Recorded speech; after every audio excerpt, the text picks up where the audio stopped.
Hi, I'm BJ, and this is the Arcane Alienist Podcast.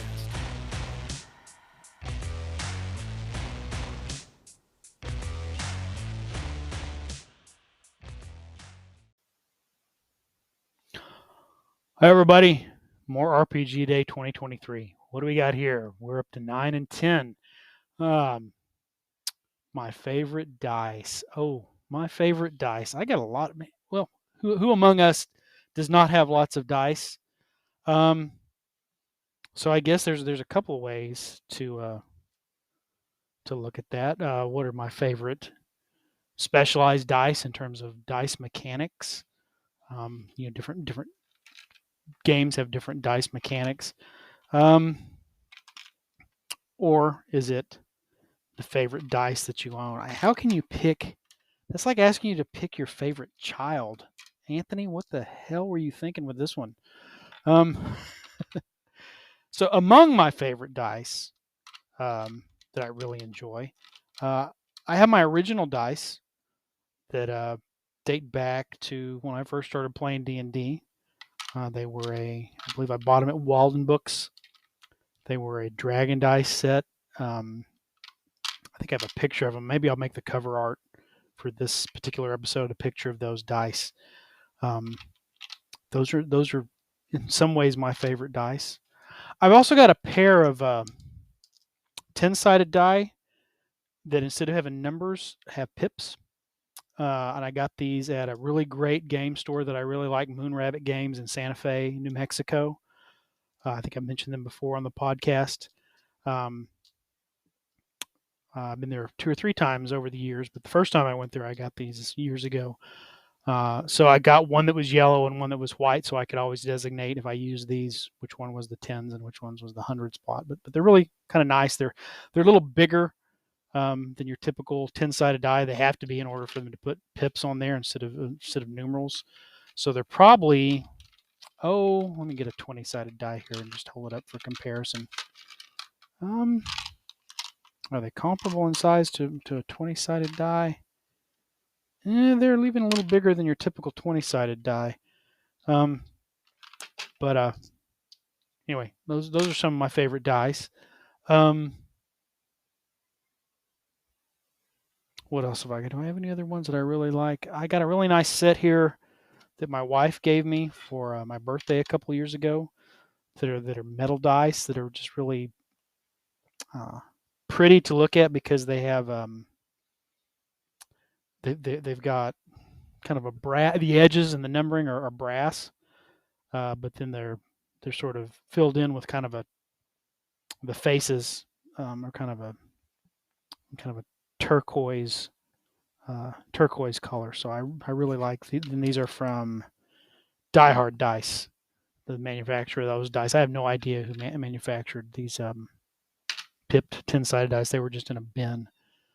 Um, and I gotta say, I like in playing tabletop games.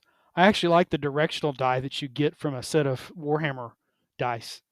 Um, that just if you need to know, you know, if someone misfires, you roll into you can of course you can use a 12-sided or 6-sided die just as easily to do that. But I like having the directional dice, and when someone misses with a ranged attack, you roll and see which direction the misfire goes, um, away from the target, and so that adds a lot of fun element to it. So those are some of my favorite dice of various types.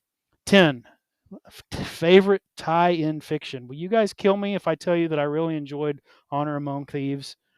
I wasn't the greatest movie ever. I enjoyed it. Um, but that's not obviously not my favorite tie-in fiction for role-playing games. Um, I think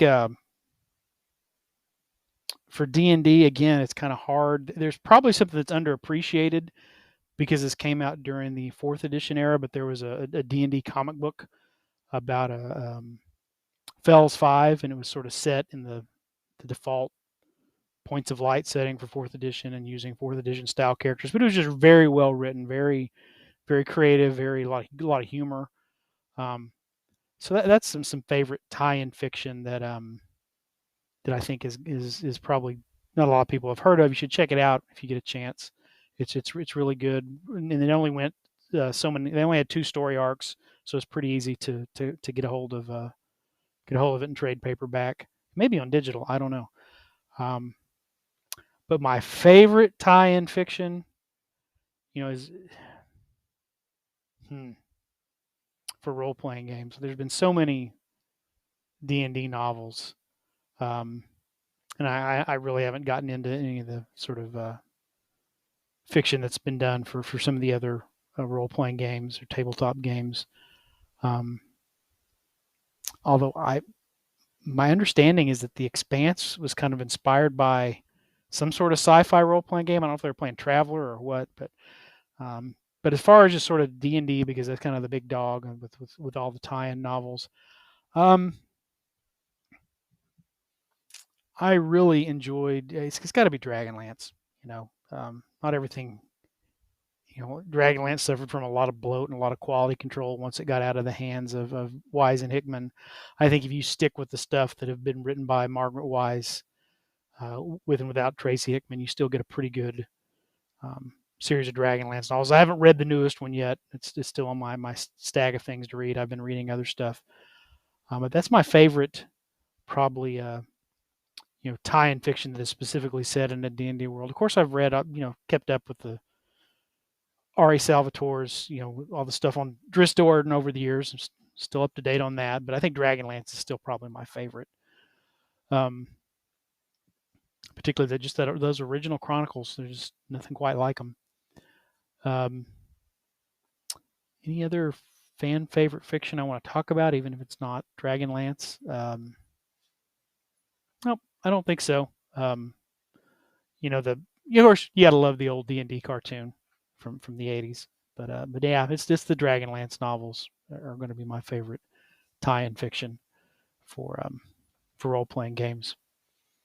I guess you could also talk about our Appendix E or Appendix N stuff aren't really tie-in because they inspired D&D, but I know if you've never read through some of the Appendix N stuff, I think you might not appreciate just exactly how much often verbatim Gary Gygax lifted things and put it in D&D.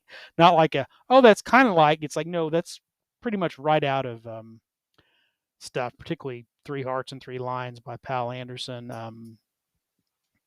The Complete Enchanter by L. Sprague de Camp. And they're just almost lifted word for word certain things. And of course, obviously Michael Moorcock's,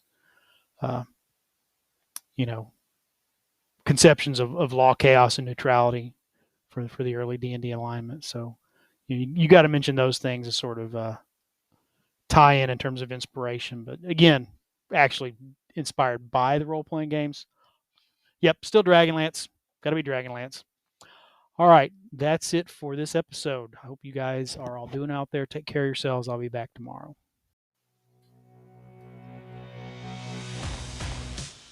Thanks for listening to the Arcane Alienist podcast.